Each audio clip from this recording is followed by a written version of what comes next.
अस्सलाम वालेकुम everyone, learn with Namira में आपका स्वागत है। Language learning and teaching Urdu for DElEd first year, जिसका चैप्टर सेकंड चल रहा है, हमारा चैप्टर 2 यूनिट 2। तो इस चैप्टर में हमारा जो चल रहा है अभी वो इकाई की मंसूबाबंदी है, जो कि हम स्टार्ट करने वाले हैं। इसमें सालाना मंसूबाबंदी इसके प्रीवियस वीडियो में हो गई थी, पार्ट 8 में। अब पार्ट 9 है इस वीडियो का। तो चलिए स्टार्ट करते हैं। अगर आप चैनल पर नए हैं तो इस चैनल को सब्सक्राइब कीजिए, वीडियो को लाइक कीजिए और अपने दोस्तों में और अपने क्लासमेट्स में शेयर कीजिए। चलिए, सेकंड टॉपिक है इकाई की मंसूबाबंदी यानी यूनिट प्लानिंग। मंसूबाबंदी का दूसरा मरहला इकाई की मंसूबाबंदी है। सालाना मंसूबा और निसाब के मुताबिक तैयार करदा दरसी किताब पर गौर व खास करने के बाद इकाई का मंसूबा तैयार किया जाता है। दर हकीकत सालाना मंसूबा, इकाई का मंसूबा और सबक का मंसूबा एक दूसरे पर मुनहसर होते हैं और इकाई का मंसूबा सालाना मंसूबे और सबक के मंसूबे की दरमियानी कड़ी होता है। यही वजह है कि सालाना मंसूबा तैयार करते वक्त ही इकाई पर भी गौर किया जाता है। यहाँ एक नुक्ते ज़हन नशीन रहे के और इकाई से मुराद सबक का नाम नहीं है।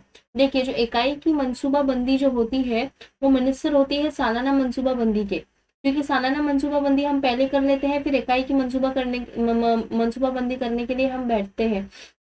तो इस नुक्ता नज़र पे ध्यान देना ज़रूरी है कि सालाना जो मंसूबाबंदी हमने सही ढंग से की होंगी तो इकाई की मंसूबाबंदी भी हम सही ढंग से कर पाएंगे। ठीक है, अब देखते हैं इकाई का तसव्वुर। तो यकसा मकसद की तकमील करने वाले तमाम असबाब एक इकाई होते हैं, यानी कि एक इकाई में आते हैं यकसा मकासद की तकमील करने वाले असबाब। उसके बाद है मुख्तलिफ असबाब के मवाद दरसी मकासद और तजुर्बात की यकसानियत के मद्देनज़र जिन्हें यकजा किया जाता है, इन्हें मजमूई तौर पर इकाई कहते हैं। ठीक है, इन सबको मतलब मिलजुल कर रखा जाता है एक साथ। एक असबाब हो गए, फिर वो तदरीसी मकासद हो गए, तजुर्बात की यकसानियत हो गई। इन सबको ध्यान में रखते हुए एक साथ मजमूई तौर पर इन इकाई को रखा जाता है, जिन्हें हम इकाई कहते हैं। ठीक है, इसके बाद है इकाई यकसा खुसूसियात या एक जैसे मौजूआत के हामिल असबाब पर मबनी होती है। A unit is an outline of a carefully selected subject matter which has been isolated because of its relationship, pupils, need and interest. Stamford। यानी इकाई से मुराद इत्तेहाद के साथ मुंतहजा मवाद का खाका है जो तलबा की ज़रूरत और दिलचस्पी से मुताबिकत रखता है। इस तरह हम कह सकते हैं कि इकाई से मुराद मवाद का यकसा हिस्सा, मुख्तलिफ आमोजशी तजुर्बात, तालीमी सरगर्मियाँ और तालीमी वसाइल और मवाद एक बाकायदा सिलसिला है। फिर इकाई की मंसूबाबंदी का तसव्वुर। जो इकाई की मंसूबाबंदी है उसका तसव्वुर क्या है? तो इकाई का गौर से मुताला करके इसे ज़ेली इकाइयों में तकसीम करना, ज़ेली इकाई के मवाद का तज्जिया करना, फिर मवाद के तदरीसी मकासद, सलाहियतों और आमोजशी माहसाल की शक्ल में इनकी वजाहत का तायीन करना। इसके लिए आमोजशी तजुर्बात का इंतखाब करना, तलबा के बर्ताव में होने वाली तब्दीली की कदर पैमाई का मंसूबा तैयार करना। ये सारे जो मवाद आ गए हैं वो इकाई की मंसूबाबंदी का तसव्वुर रखते हैं और इसे आप एक बार रीड कर लीजिए, नॉट इम्पोर्टेंट। अब जो इकाई की मंसूबाबंदी है वो देखते हैं कि कैसे करनी होती है।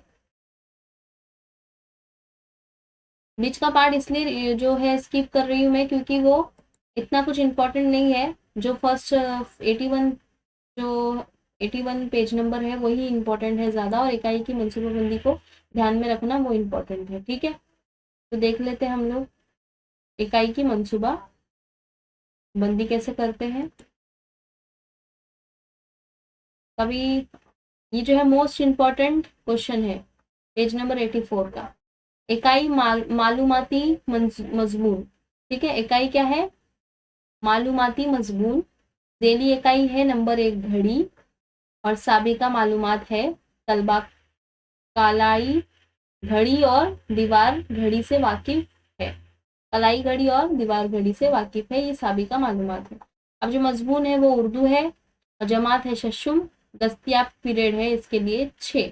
अब ये इकाई जो है मालूमाती मजमून, इसमें जो है एक मालूमात हासिल कर रहे हैं हम जी, किसकी, घड़ी के बारे में। घड़ी से अब हम वक्त की घड़ी, वक्ती तौर पर जो है मालूमात हासिल करेंगे, करवाएंगे बच्चों को। और फिर तलबा की जो कलाई की घड़ी होती है और दीवार की घड़ी, इससे वाकिफत उन्हें अच्छे से होती है कि जो कलाई में पहनी जाती घड़ी है वो अलग होती है और जो दीवार पे होती है वो अलग होती है, लेकिन वक्त जो है, वक्त का टाइम एक ही होता है, इससे उनको वक्त वाकिफत है।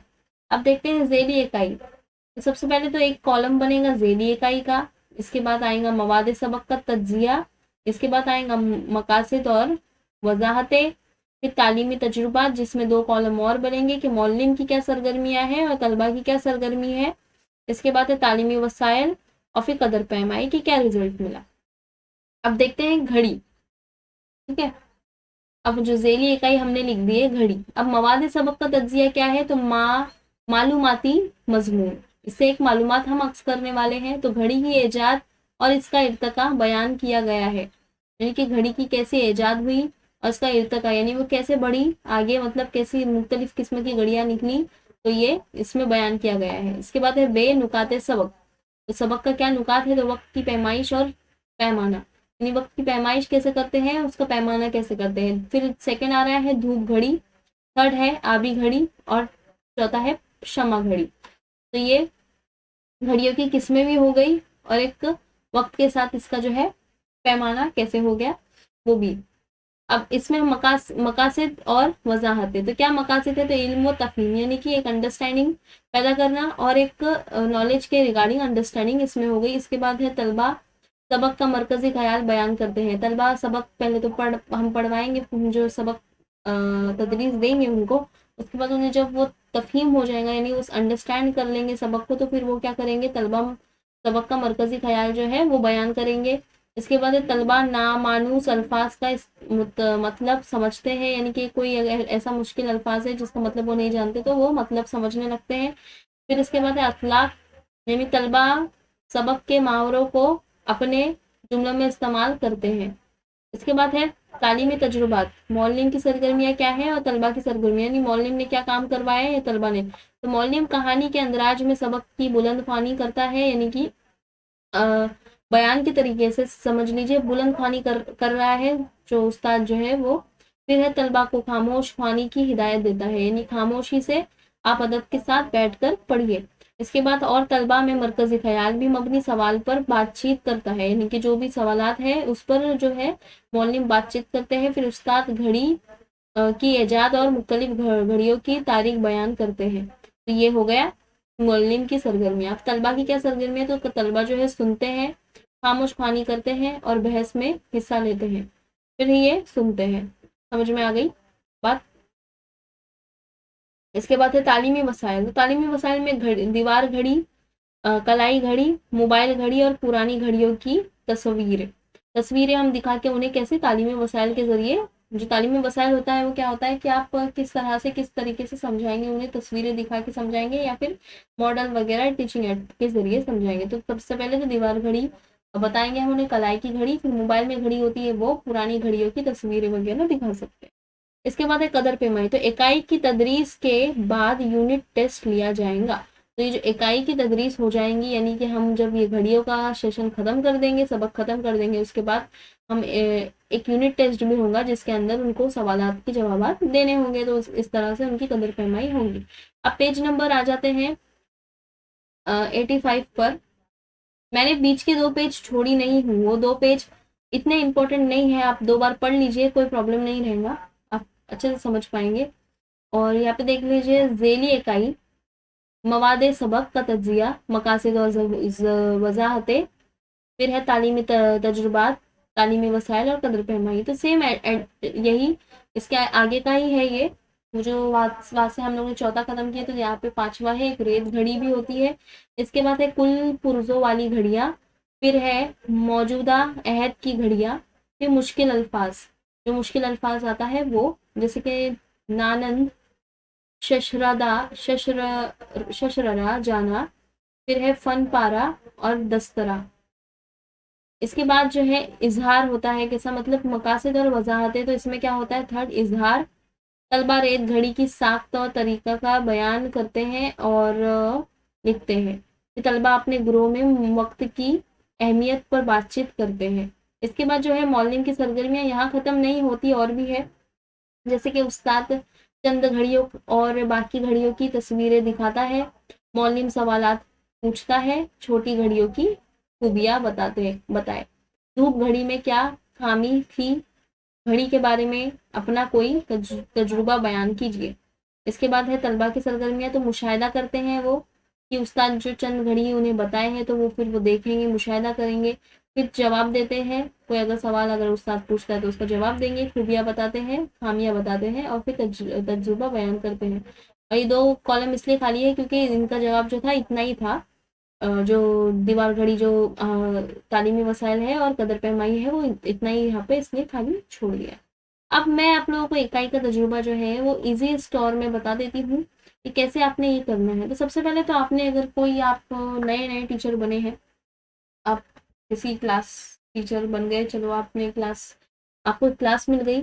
अब सबसे पहले तो आप कैसे इकाई का जो है मंसूबा क्रिएट करोगे, तो उसके लिए आप लोगों को इसी तरह से कॉलम बनाने हैं। ये जो है ना, ये सारी चीज़ें काफ़ी इंपॉर्टेंट है। अब किताब अगर आप का फर्स्ट ईयर हो जाता है तो आप किताब वगैरह सेल कर देंगे, लेकिन उससे पहले आप थोड़े फोटोज वगैरह खींच लीजिए ये इकाई का मंसूबे के। उसके बाद हो गया वो सालाना मंसूबा, फिर सबक का मंसूबा, इसके जो है फोटोज वगैरह खींच के रखिए ताकि आपको आने वाले वक्त में काम आएंगे। ठीक है, ये इंपॉर्टेंट है पेपर के लिहाज से भी काफ़ी। और तो इसके लिए सबसे पहले आपको तो सबक पढ़ना है, उसके बाद तो आपको अच्छे से पता है कि आपने तदरीस कैसे करनी है।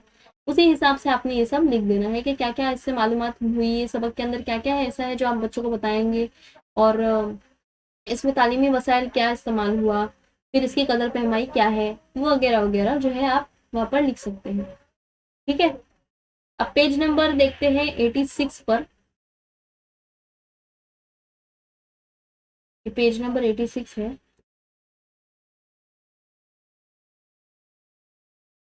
जैसे सबक का मंसूबा जो है वो स्टार्ट होने वाला है। अब सबक का मंसूबा जो है वो लास्ट पार्ट में मैं कर देती हूँ। ठीक है, पूरा जो है सबक का मंसूबा लास्ट पार्ट में मैं पूरा कर दूंगी। इसके बाद जो भी स्टार्ट हो रहा है, देखिए सबक का मंसूबा हो रहा है, फिर है उर्दू जबान के कुछ है वो भी लास्ट पार्ट में, ये पूरा चैप्टर खत्म कर देंगे 10वें पार्ट में। अभी फिलहाल इस वीडियो में सिर्फ इकाई का मंसूबे बंदी पर ध्यान दीजिए आप। और इकाई का मंसूबा बंदी जो है वो इम्पोर्टेंट क्वेश्चन है पेपर के लिहाज से। और ये जो चैप्टर है एक्चुअली ये ही इम्पोर्टेंट है, तो इस चैप्टर को स्किप करने का बिल्कुल मत सोचना, एक एक पॉइंट इसका इम्पोर्टेंट है। ठीक है, तो अगर अभी तक आपने व्हाट्सएप पर मुझे मेरे चैनल को ज्वाइन नहीं किया है तो वहाँ पे भी ज्वाइन कर दीजिए। उसका अबाउट में लिंक मैं दे दूंगी आप लोगों को, वहाँ से ज्वाइन कर लीजिए क्योंकि वो इम्पोर्टेंट है। वहाँ पे मैं अपडेट्स देती रहती हूँ, वीडियोस कब आने वाले हैं, कौन से आने वाले हैं, उस हिसाब से। ठीक है, तो फिर मैं आप लोगों से मिलती हूँ नेक्स्ट वीडियो में। लाइक कीजिए इस वीडियो को और सब्सक्राइब कीजिए चैनल को।